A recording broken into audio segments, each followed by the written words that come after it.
Il est 20h, c'est l'heure de vous informer. Voici les titres de l'actualité de ce mardi 7 janvier. À la une ce soir, John Mahama revient au Jubilee House au Ghana, vainqueur de l'élection présidentielle du 7 décembre dernier. Ce mardi, il a pris le règne du pouvoir au cours d'une cérémonie d'investiture et aussi de la présence des différents chefs d'État, comme celui de la République démocratique du Congo. L'heure du bâton a sonné dans le traitement du banditisme urbain. Le ministre d'État, le ministre de la Justice est formel, la loi sera appliquée dans toute sa rigueur. La peine de mort comprise au cours du briefing. Le ministre de la Communication et des Médias, le Léviathan, a montré sa nature. En dehors de nos frontières, une figure emblématique de l'extrême droite française s'est éteinte ce mardi 7 janvier à l'âge de 96 ans. Jean-Marie Le Pen, cofondateur du Front National devenu Rassemblement National, par la suite a créé la sensation en 2002 en affrontant Jacques Chirac au deuxième tour de l'élection présidentielle. Voilà pour les titres. Mesdames et messieurs, bonsoir et très heureuse de vous retrouver à travers cette grande édition d'information sur la chaîne nationale. Le président de la République, Félix-Antoine Tshisekedi Tshilombo, et la très distinguée première dame, Denise Nyakeru Tshisekedi, ont assisté ce mardi à la cérémonie d'investiture du nouveau président ghanéen John Dramani Mahama à Accra. Le couple présidentiel de la République démocratique du Congo s'est rendu à la place de l'Indépendance où la passation du pouvoir a eu lieu dans une grande effervescence. Giscard Koussema et Roger Di. Dans les rues d'Accra ce mardi matin, l'effervescence était à son comble à l'idée de voir John Dramani Mahama se soumettre à la traditionnelle cérémonie de prestation de serment. Les services de sécurité étaient débordés au point que les invités de marque ont eu du mal à se frayer un chemin au milieu de cette foule aux couleurs du nouveau parti présidentiel, le Congrès démocratique national. Comme en 2012, au milieu d'une foule en liesse, John Dramani Mahama est entré à la place de l'Indépendance sous bonne escorte de la cavalerie présidentielle. C'est sa colistière qui a prêté serment en premier en qualité de vice-présidente de la République, puis c'est au tour du président élu, John Dramani Mahama, de se soumettre au même exercice. Devant les juges en chef de la haute cour et en présence des responsables du Parlement et des citoyens de son pays, il a prêté serment. I, John Dramani Mahama,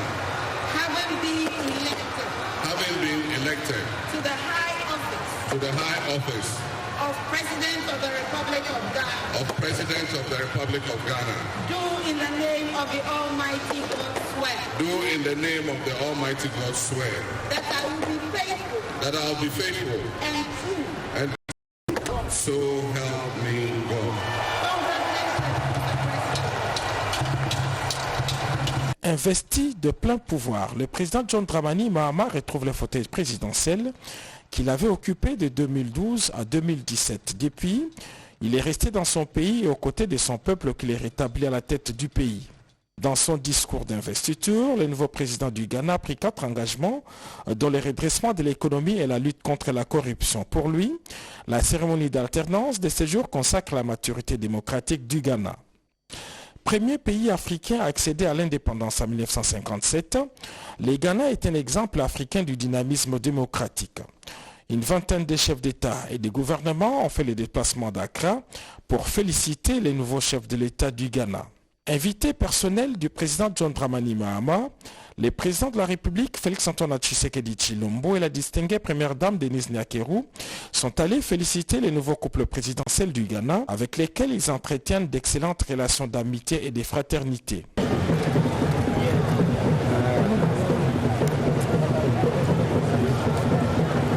Les présidents Tshisekedi et Dramani veulent aussi renforcer les relations bilatérales de leurs pays respectifs. L'accès aux sites miniers par les étrangers. Le gouvernement veut durcir le contrôle. Une commission sera mise en place dans les tout prochains jours afin d'éradiquer la contrebande sur ce site. Une réunion a mis autour d'une même table le vice-premier ministre, ministre de l'Intérieur et Sécurité, celui de la Défense nationale, le ministre des Mines et les délégués du ministre des Hydrocarbures pour examiner la question. Boubouana Mokonti.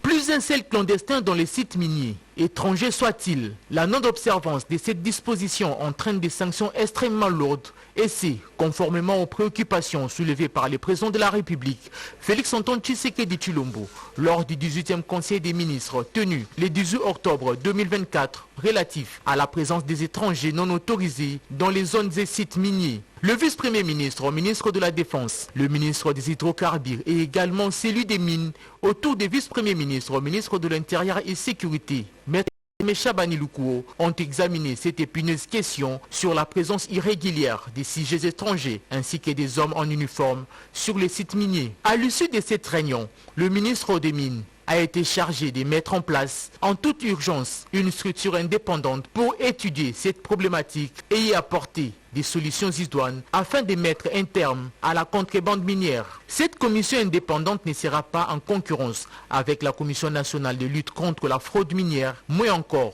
l'inspection générale des mines, mais plutôt un levier de plus dans la lutte contre la fraude minière.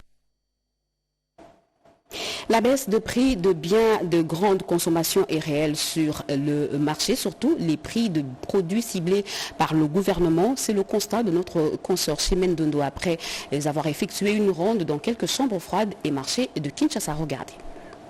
Dans plusieurs marchés et chambres froides de la ville de Kinshasa, le prix de plusieurs denrées de première nécessité a connu une baisse. Il est passé de 290 à 200 000 francs congolais. C'est le cas de poisson chinchard, communément appelé mpiodi, comme l'affirme ces gérants d'une chambre froide à Kimbanseke. 20 plus, il y a une semaine. 20 plus, c'était à 78 $. Et maintenant, on achète à 68 $. 18 plus, il y a une semaine, c'était à 68 $. Et maintenant, c'est revu à la baisse à 58 $.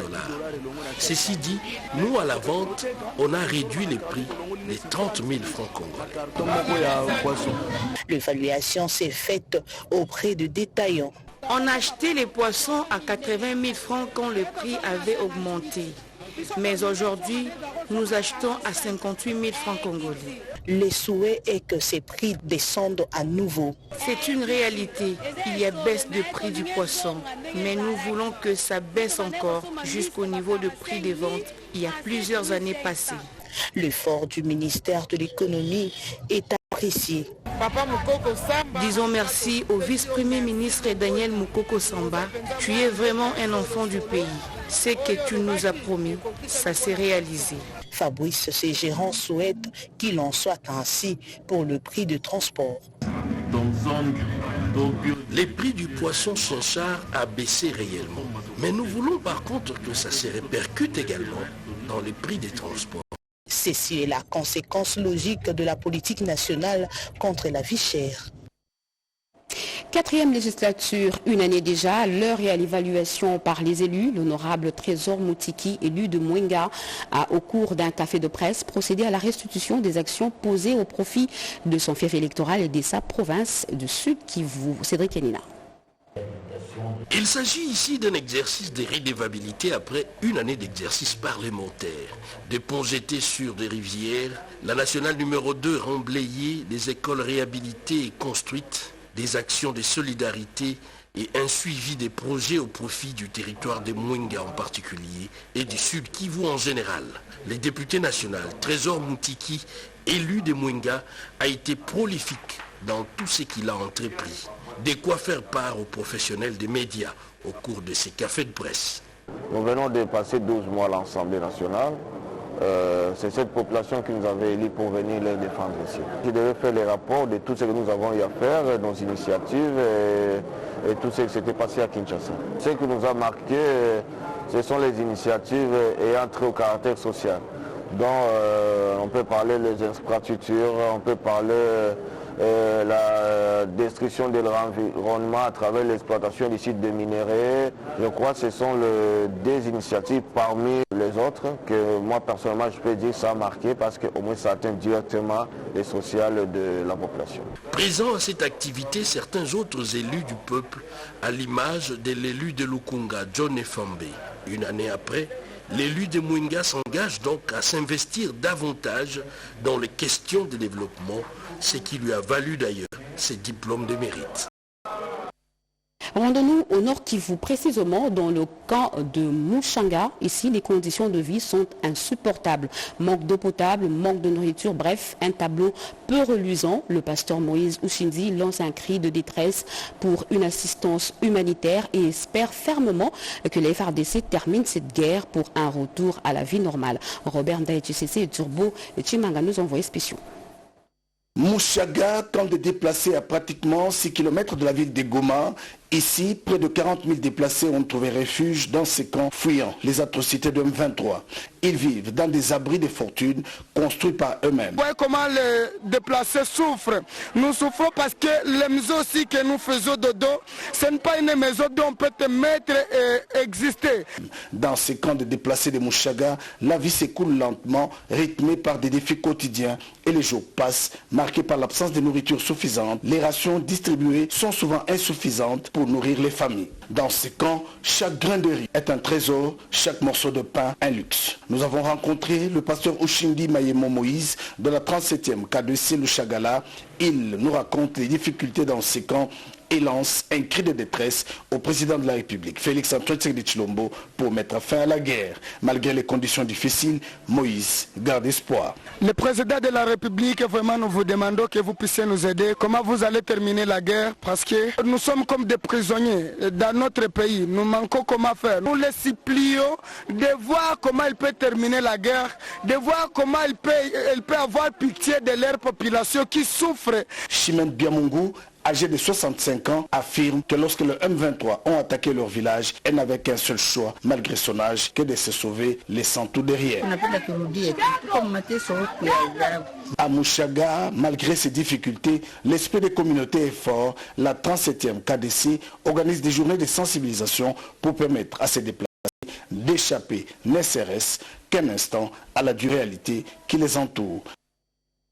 La peine de mort, le gouvernement par le truchement du ministre d'État, ministre de la Justice et garde de Sceaux envisage de l'étendre aux détourneurs des deniers publics pour lutter efficacement contre le vol dans l'assiette de l'État. Constant Moutamba d'ajouter que la peine de mort ne sera pas levée ni encore supprimée concernant les Koulouna. C'est ce qu'on peut retenir du briefing presse co-animé hier avec son collègue de la communication et des médias, Patrick Mouyaya. Jacques Aboba.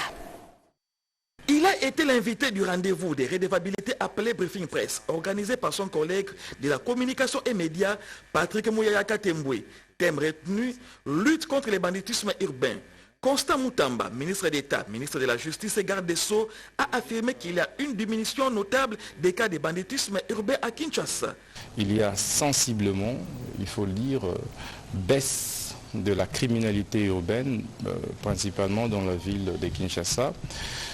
Avec le travail que fait le VPM intérieur, notre implication en tant que ministre d'État et de la Justice, grâce au travail acharné de nos policiers, de nos militaires, de nos magistrats civils, de nos magistrats militaires, parce que la stratégie que nous avons mise en place était celle de pouvoir déférer tous ces criminels urbains devant les juridictions aussi bien militaires que civiles. Lors de ses face-à-face avec la presse, Constant Moutamba a expliqué que les dispositifs de lutte contre le banditisme urbain reposent sur une opération en deux phases. L'opération Ndobo, pilotée par le ministère de l'Intérieur, vise à arrêter les individus impliqués dans des activités criminelles et à les transférer à la justice.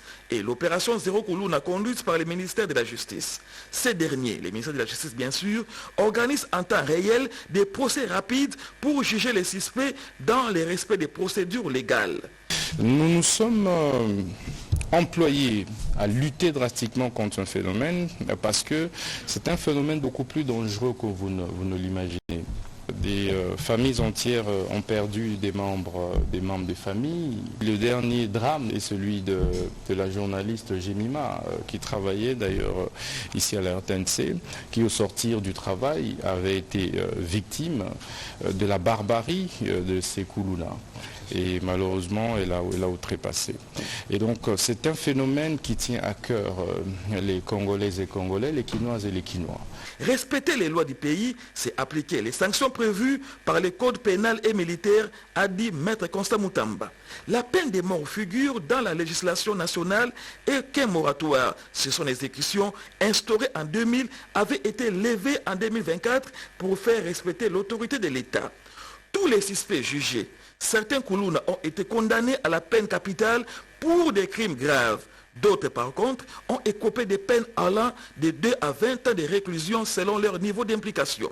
L'exercice de redevabilité, il faut le noter, fait école. Cadre idéal d'échange et d'information, très bénéfique et riche d'enseignements. Briefing Press permet d'élargir les connaissances pour éradiquer l'ignorance. La station provinciale de la RTNC Kasaï a reçu un hôte de marque, Patrick Mouyaya Katemboué, le ministre de tutelle. Après avoir visité les installations de la chaîne officielle à Chikapa, les agents et cadres lui ont remis un mémorandum reprenant leur desiderata. Isidore Nkaya. La station provinciale de la RTNC Kasaï a été visitée par les ministres de la Communication et Médias, Patrick Mouyaya Katemboué. Les porte-parole du gouvernement découvrent une station qui manque de tout, sans studio TV ni radio, quelques bureaux en construction. Au sortir de sa visite, il a qualifié le directeur provincial Tatimulu Makamba d'un héros qui arrive à travailler dans ces conditions difficiles. Un mémo lui a été lu par Franklin Claire Kalombo, chef de service à la RTNC Kasaï. Excellence, Monsieur le ministre, nous saisissons de cette occasion de votre visite pour solliciter l'engagement des collaborateurs si haut évoqué, une dotation en matériel de production, de fournitures de bureaux, moyens de transport, locaux viables afin de faire face à la concurrence avec les autres médias utilisant déjà la nouvelle technologie NTIC.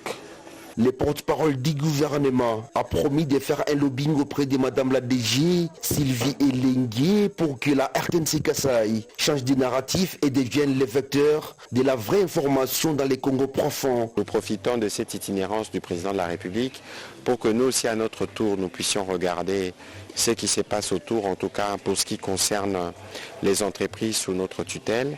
Nous allons nous assurer, comptez sur nous, le message a été entendu. Nous allons nous assurer que nous changeons le narratif de la RTNC Chikapa.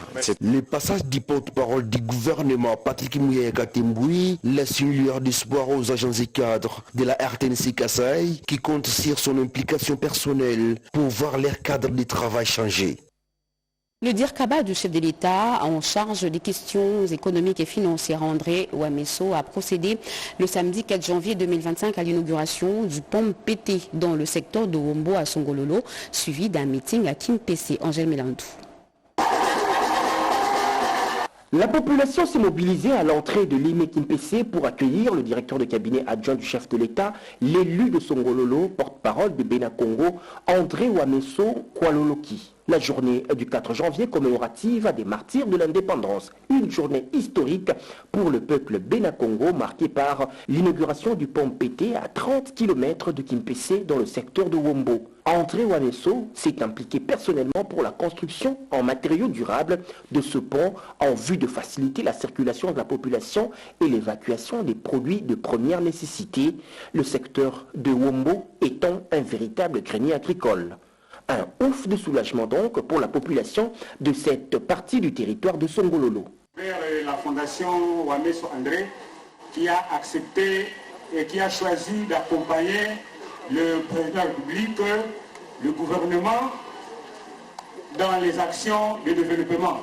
S'en est suivi un meeting à la place de la cité où la foule l'attendait patiemment. Dans son allocution, André Ouamesso a insisté sur l'unité et le respect entre le peuple Bénin-Congo, caractérisé par le thème Makuku Motato, qui prône l'unité dans les 3 districts, à savoir Lukaya, Cataract et Bas-Fleuve. À cette occasion, il a sollicité l'implication de la population en ce qui concerne la révision de la Constitution initiée par le président de la République, Félix Antoine Tshisekedi Tshilombo, qui vise entre autres l'efficacité de l'indépendance économique pour le développement de la RDC. On ne peut pas nous diviser, nous devons demeurer dans l'unité pour conserver notre pouvoir. Je me battrai pour l'unité du Congo central.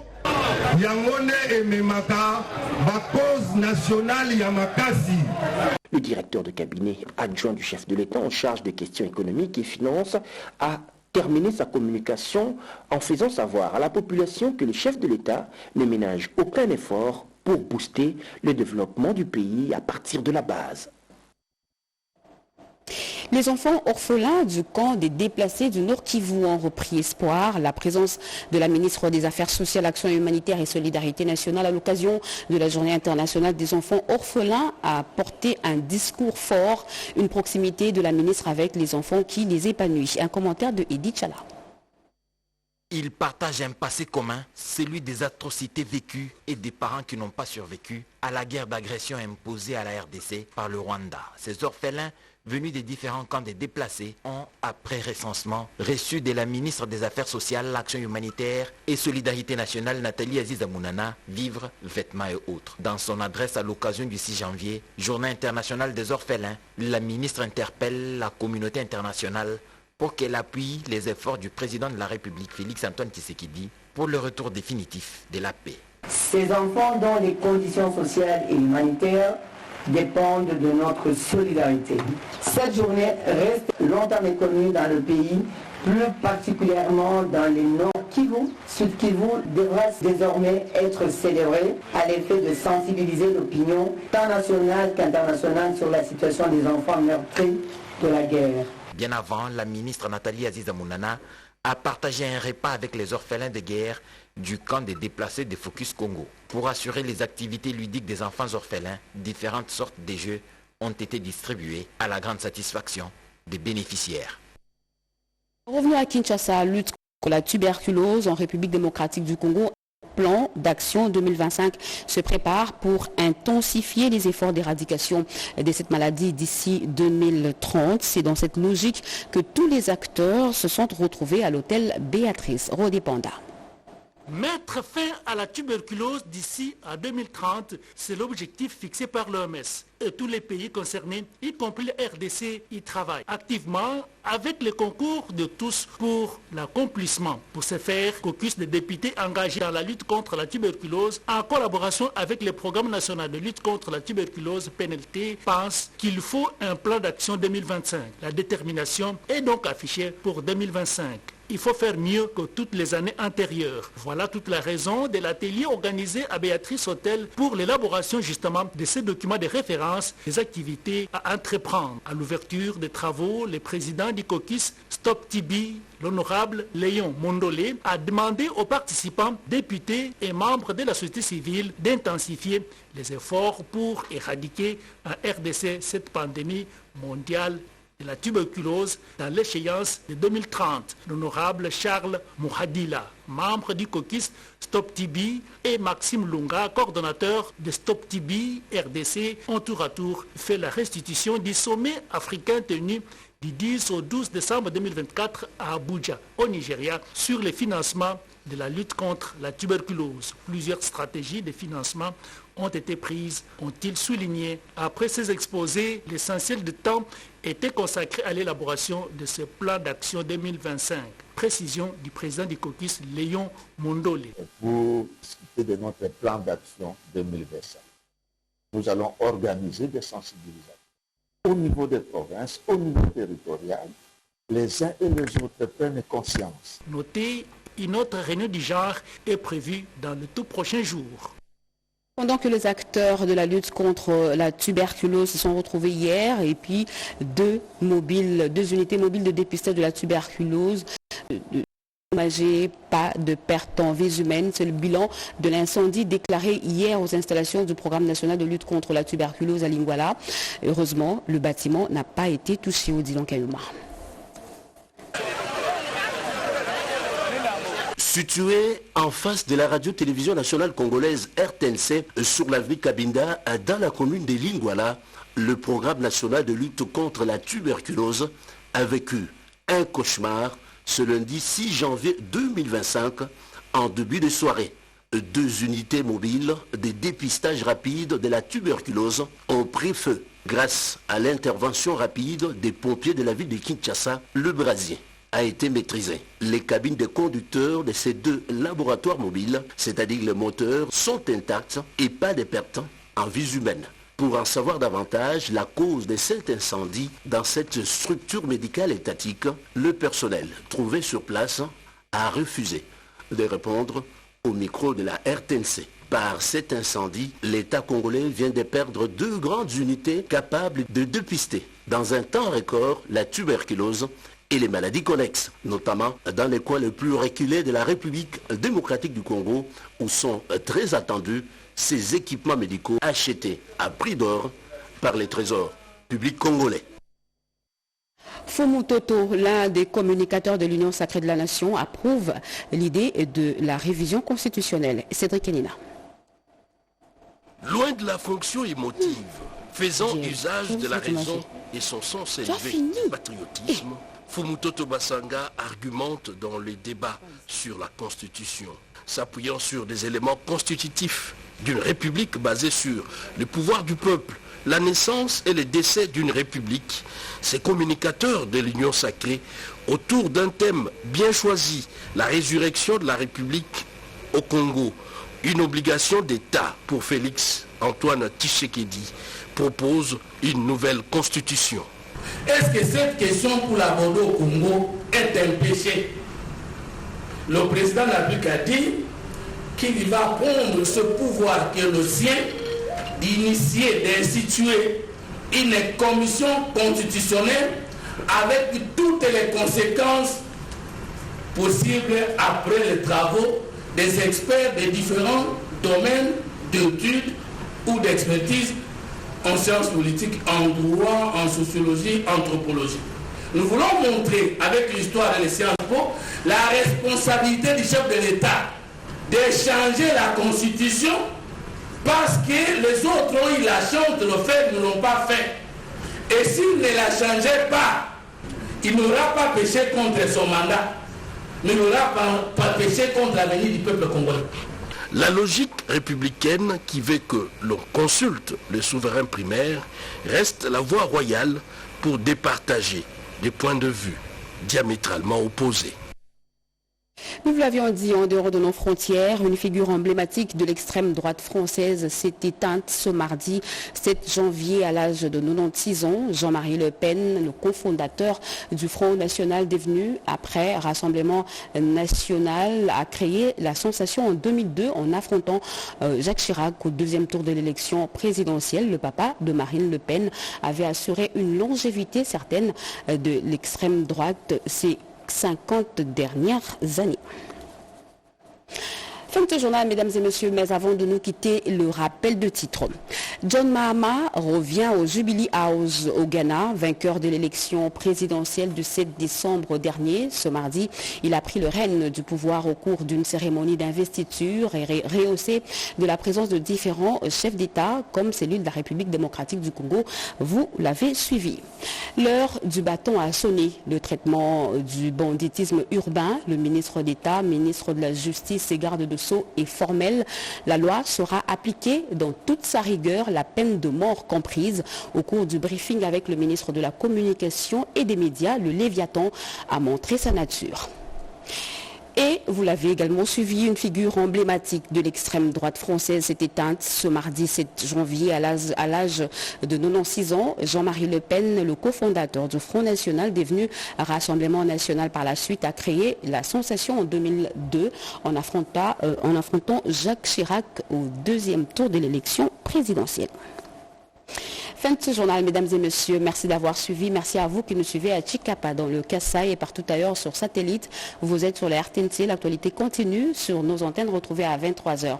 Gaëtan Magalano. Moi, je vous reviens la semaine prochaine à 20h. Très bonne suite de programme sur la RTNC. Au revoir.